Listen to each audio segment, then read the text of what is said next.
Today we are reading story number 111 from the Gospel Story Bible by Marty Machowski. Today's story is The Last Supper. It's found on page 222 and is taken from Matthew chapter 26 and Luke chapter 22. So here is a picture of the story.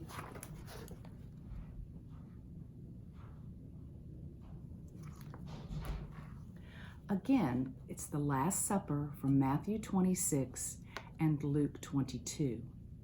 When the religious leaders watched Jesus ride into Jerusalem before the Passover and saw the crowds ready to make him king, they decided to kill him. So the chief priest and other leaders started looking for a way to get rid of Jesus. This wasn't easy because of the crowds that followed him everywhere. But then something unexpected happened. Excuse me.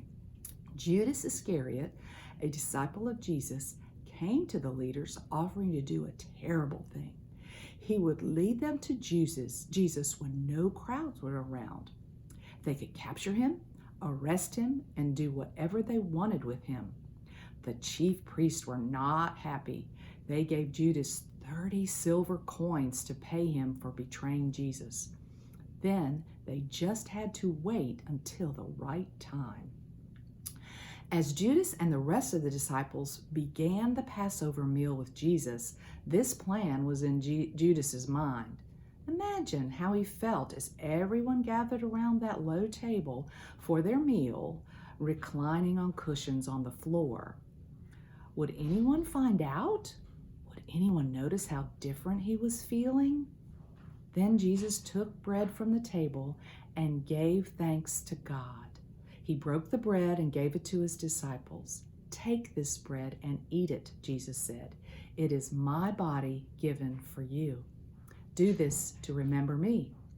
Then Jesus took the cup of wine from the table and he gave thanks to God and offered it to them, saying, "Drink of it all of you, for this is my body of the covenant, which is poured out for many for the forgiveness of sins." Then Jesus said something shocking.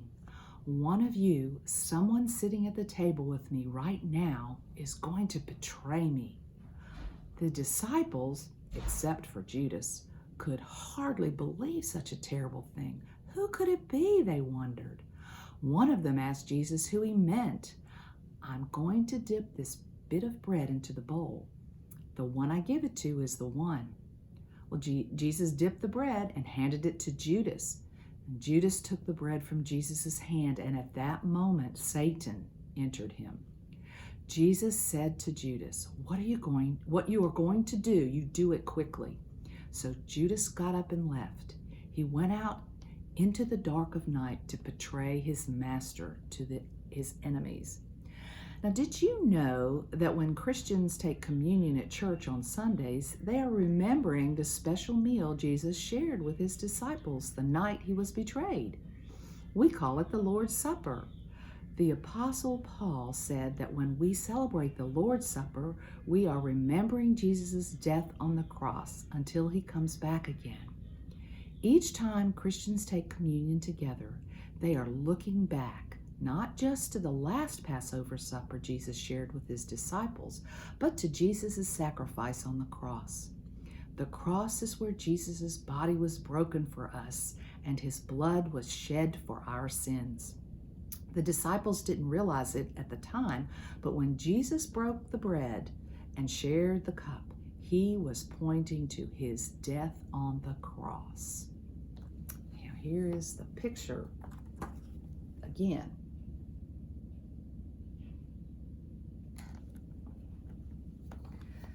Now here's a couple of questions. What did Jesus say the bread and the wine represent? Now, here's Judas in the picture. What was he about to do?